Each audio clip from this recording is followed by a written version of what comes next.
Hello viewers, இப்போ நம்ம பார்க்க போகிற டாபிக் வந்து நேர்மாறல், எதிர்மாறல், direct variation, indirect variation. So அதோட ஃபார்முலாஸ் முதல்ல பார்த்துருவோம், அதுக்கடுத்து கணக்குகள் பார்க்கலாம். ஒரு வேலையை செய்ய ஆட்கள் கூடும் பொழுது நாட்கள் குறையும். ஸோ இது எதிர்மாறல். எதிர்மாறல்னா என்னென்னா, ஒன்று அதிகரித்து மற்றொன்று குறைந்தால் அது எதிர்மாறல். இப்போது ஆட்களை வந்து நம்ம அதிகமாக்குறோம்னா அப்போ அந்த வேலை வந்து சீக்கிரம் முடிஞ்சிடும் இல்லையா, குயிக்காக முடிஞ்சிடும். அப்போ நேரம் வந்து நமக்கு குறையும், அதாவது நாட்கள் வந்து குறையும் நமக்கு.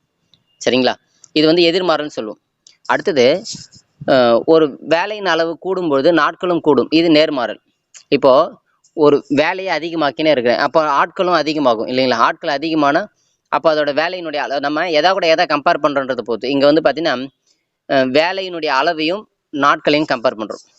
சரிங்களா, வேலையை நம்ம அதிகப்படுத்தணும்னா அப்போ நாட்களும் அதிகமாகும் இல்லையா, வேலை செய்கிற நாட்களும் அதிகமாகும் இல்லையா. ஸோ இது வந்து நேர்மாறல். அதாவது எப்படின்னா, ஒன்று அதிகரிக்கும் போது மற்றொன்றும் அதிகரிக்கும், அல்லது ஒன்று குறையும் போது மற்றொன்று குறையும். இப்போ ஒரு கடையில் நம்ம ஒரு பொருளை வாங்குறோம் அப்படின்னா, நம்ம பொருட்களை அதிகமாக வாங்க என்ன ஆகும்னா அதோட காஸ்ட் வந்து பார்த்தீங்கன்னா விலை மதிப்பு அதிகமாகிட்டே இருக்கும், நம்ம கட்ட வேண்டிய பில்லு வந்து அதிகமாகும். இல்லை பொருட்களோட விலையை குறைச்சிட்டோம்னு வச்சுங்களேன், பொருட்களை குறைச்சிட்டே வந்தோம்னா நமக்கு வேல்யூவும் குறையும், அதோட நம்ம கட்ட வேண்டிய பணமும் குறையும் இல்லையா. இது வந்து நேர்மாறல்னு அர்த்தம். சரியா, ஸோ அதுதான். அடுத்து நேர்மாறல், எதிர்மாறல் சொல்லிட்டோம்.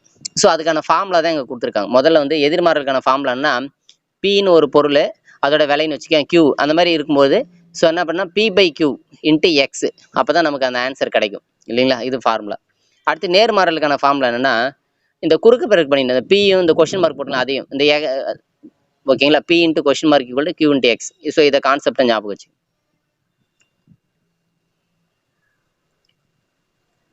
எதிர்மாறலை வந்து பார்த்தீங்கன்னா இது ரெண்டுத்தையும் பெருக்கலாம், P into X equal to Q into question mark. அப்படி நேராக பெருக்கி ஈக்குவல் பண்ணிவிட்டு நம்ம தெரியாததை கண்டுபிடிச்சிடலாம். சரி, அடுத்தது கொடுக்கப்பட்ட விவரங்களிலிருந்து ஆள், மணி, நாள், வேலைக்கான இப்போ வந்து என்ன பண்ணால் ஒரு குறிப்பிட்ட ஆள் ஒரு குறிப்பிட்ட மணி நேரம் வேலை செஞ்சு இத்தனை நாளில் ஒரு வேலையை முடிக்கிறாங்க அப்படின்ற மாதிரி கொஸ்டின் கேட்பாங்க. ஸோ அந்த மாதிரி வந்தால் என்ன பண்ணால் இந்த ஃபார்முலா ஆல் 1 மணி 1 நாள் 1 பை வேலை 1 ஈக்குவல் டு ஆல் 2 மணி 2 இன்ட்டு நாள் 2 ஈக்குவல் பை வேலை 2 அப்படின்னு சொல்லிட்டு. சரிங்களா, அடுத்து இது ஒரு. அடுத்தது இன்னொன்று வந்து பார்த்தீங்கன்னா, ஆண்கள் வந்து நம்ம எம்னு எடுத்துக்கிறோம் மேல், உமன் வந்து பார்த்தீங்கன்னா மேன், ஆண்கள்னா மேன், டபிள்யூனா உமன், சிறுவர்கள்னா சில்ட்ரன்ஸ் அப்படி எடுத்துக்கிறோம். இவர்கள் அனைவரும் சேர்ந்து n நாட்கள் வேலை செய்தால், இவங்க n நாட்கள் வேலை செஞ்சேன்னா அவங்க அப்படின்னா அதுக்கான ஃபார்முலா வந்து m + w + c into n. சரிங்களா, 3 பேருடைய எண்ணிக்கையும் கூட்டி என்னால் பெருக்கிக்கணும். சரி, ஃபஸ்ட்டு கணக்கு பாருங்கள். 18 பொருட்களின் விலை 342 எனில் 24 பொருட்களின் விலை என்ன? இது வந்து ஆக்சுவலாக நேர்மாறல் இல்லைங்களா. ஏன்னா பொருட்களை அதிகப்படுத்திட்டே போனோம்னா விலையும் அதிகமாகும் இல்லையா. சரி, அப்போ 18 பொருளினுடைய விலை 342, அப்போ 24 பொருட்களினுடைய விலை இன்னும் அதிகமாகும் இல்லையா. அப்போது பொருட்களின் எண்ணிக்கை அதிகமாகும் போது விலையும் அதிகமாகுது, அப்போ இது நேர்மாறல். சரியா, நேர்மாறல். முதல்ல எழுதிக்கணும் எப்படின்னா பாருங்கள். முதல்ல வந்து எண்ணிக்கை வந்து 18 24, அதாவது 18 பொருள் வாங்குகிறோம், அதுக்கான விலை வந்து 342. 24 பொருள் வாங்கினா அதுக்கான விலை எவ்வளோன்னா எக்ஸ் தெரியலன்னு வச்சுக்கலாம். இது வந்து என்ன மாறல்னா நேர்மாறல். ஸோ நேர்மாறலுக்கு நான் என்ன சொன்னேன்னா, அந்த குறுக்கு பெருக்கல் பண்ணிங்க, அவ்வளோதான், சிம்பிள், ஈஸியாக குறுக்கு பெருக்கல் பண்ணிக்கணும். அதாவது இதை எக்ஸ்ன்னு வச்சுக்கலாம், அந்த கொஸ்டின் மார்க்லேயே அதை எக்ஸ்ன்னு வச்சுக்கலாம். அப்போ 18 into X equal to 24 into 342. கரெக்டுங்களா. நமக்கு அந்த தெரியாத வேல்யூ தான் வேணும், எக்ஸ் தான் வேணும் இல்லையா. எக்ஸை மட்டும் வச்சுக்கிட்டு இந்த 18 அந்த சைடு கொண்டு வகுத்தில் ஆகிடும், அதான் போட்டிருக்காங்க 24/18 இன்ட்டு 342. சரிங்களா, இதை முதல்ல என்ன பண்ண அப்படியே சிம்பிளே பண்ணலாம். சரிங்களா, ஏன்னா 6 டேபிளில் கேன்சல் பண்ணணும், 4 6 24, அதேமாரி வந்து 3 6 18. சரிங்களா, அப்புறம் என்ன பண்ணலாம் அப்படின்னு பார்த்தீங்கன்னா, இந்த 3க்கும் 342 அடிக்கலாம். ஒரு 3 3, மீதி பக்கத்தில் 4, அதுக்கும் ஒரு 3 3, மீதி 1 12, 4 3 12. அப்போ 4 இன்ட்டு 114 பெருக்குன்னா 456. ஸோ 18 பொருட்களினுடைய 342னா அப்போ 24 பொருட்களினுடைய விலை வந்து 456. ஸோ இது வந்து பார்த்தீங்கன்னா நேர்மாறல் கணக்கு. சரிங்களா, ஸோ அதுக்கான ஃபார்முலா இங்கே எப்படி பயன்படுத்தியிருக்காங்கன்னு கொடுத்துருக்காங்க, விடையே. அடுத்தது இரண்டாவது கணக்கு.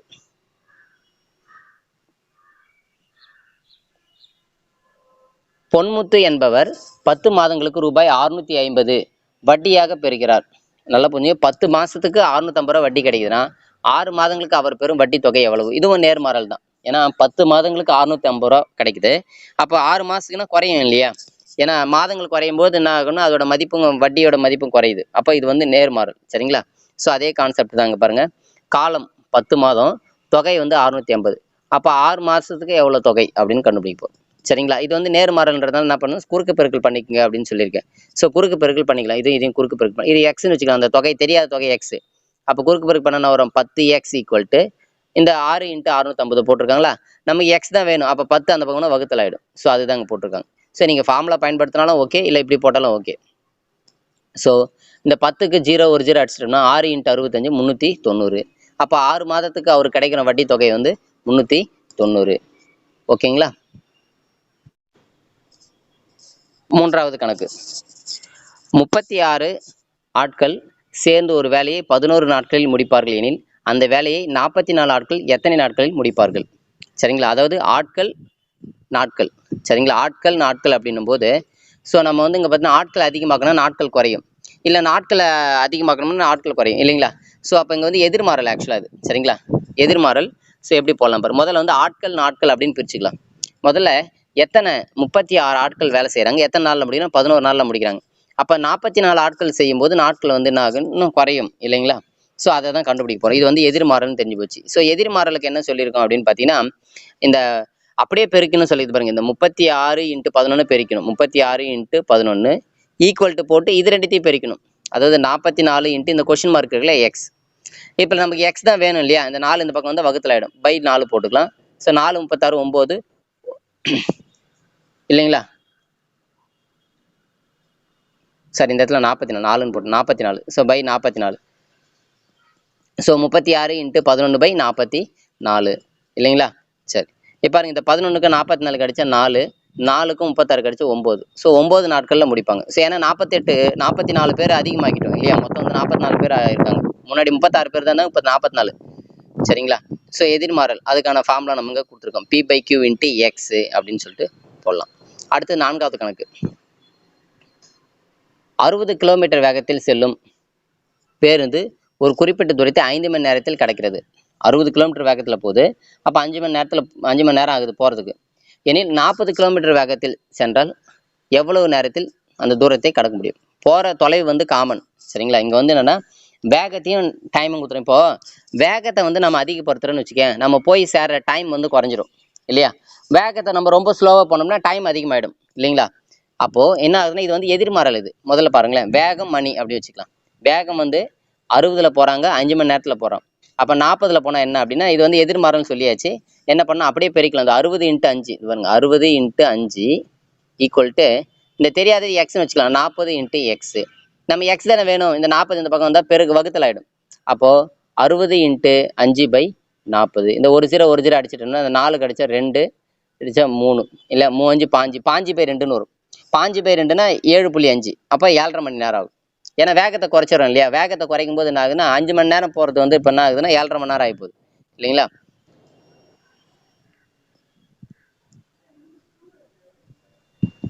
ஐந்தாவது கணக்கு. ஒரு இராணுவ முகாமில் உள்ள 568 வீரர்களுக்கு 75 நாட்களுக்கு தேவையான உணவு உள்ளது. அந்த உணவை 120 நாட்களுக்கு பயன்படுத்த வேண்டுமெனில் எத்தனை வீரர்களை முகாமை விட்டு வெளியேற்ற வேண்டும்? பாருங்க, இந்த மாதிரி கணக்குகள் ரொம்ப ரொம்ப முக்கியமானது. எக்ஸாம்ல கேட்பாங்க இந்த மாதிரி கணக்குகள். பாருங்க என்ன சொல்றேன்னா, ஒரு இராணுவ முகாமில் 568 வீரர்கள் இருக்காங்க. அவங்க இருக்கிற உணவுகளை பயன்படுத்தி எத்தனை நாள் சாப்பிடலாம் அப்படின்னு பார்த்தா 75 நாட்களுக்கு தேவையான உணவு இருக்குது. ஆனால் இப்போ அந்த 75 நாட்களை சாப்பிட்லான்னு இருக்கு இல்லையா? அதை வந்து 120 நாளாக அதிகமாக்கணும். 120 நாட்களுக்கு சாப்பிடணும் அந்த உணவை வச்சுட்டு. அப்போ என்ன ஆகுதுன்னா ஆட்களை குறைச்சாகணும் இல்லையா? எத்தனை வீரர்களை முகாமை விட்டு வெளியேற்ற வேண்டும் அப்படின்னு கொஸ்டின் கேட்குறாங்க. சரிங்களா? சரி பாருங்க, இங்கே பாருங்க. இப்போ 75 நாட்கள் வந்து 75 நாட்களுக்கு 568 வீரர்கள் நமக்கு தேவை. சரிங்களா? 568 வீரர்களை வச்சுக்கிட்டு 75 நாளைக்கு சாப்பாடு போட முடியும். ஆனால் 120 நாட்கள் சாப்பாடு போடணும்னா அப்போ எத்தனை வீரர்கள் தான் இருக்கணும் அப்படின்னு பார்க்கணும் இல்லைங்களா? அப்போ இது வந்து எதிர்மாறல் இல்லையா? ஸோ எதிர்மாறல்னா நான் ஏற்கனவே சொல்லியிருக்கேன், அப்படியே பெருக்கலாம். 75 × 568 பை இந்த 120 அவ்வளோதான். சரி, 75 × 568 பை 120. ஸோ அதை அப்படியே என்ன பண்ணலாம், சிம்ப்ளிஃபை பண்ணிக்கலாம். சரிங்களா? இந்த 75க்கு 120க்கு கேன்சல் பண்ணலாம். சரிங்களா?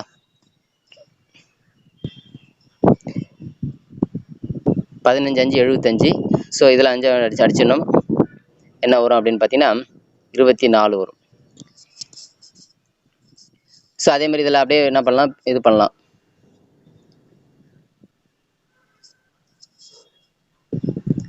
சிம்ப்ளை பண்ணால் கரெக்டாக 355 வீரர்கள். ஸோ அப்போ 120 நாட்களுக்கு நமக்கு அவங்களுக்கு சாப்பாடு போடணும் அப்படின்னா கண்டிப்பாக நம்ம 355 வீரர்கள் இருந்தால் தான் போட முடியும். சரி, 355 வீரர்கள் இருந்தால் தான் போட முடியும் இல்லையா? அவங்க கொஸ்டின் கேட்குறாங்க, எத்தனை பேரை நீங்கள் வெளியேற்றுவீர்கள் தான் கேட்குறாங்க.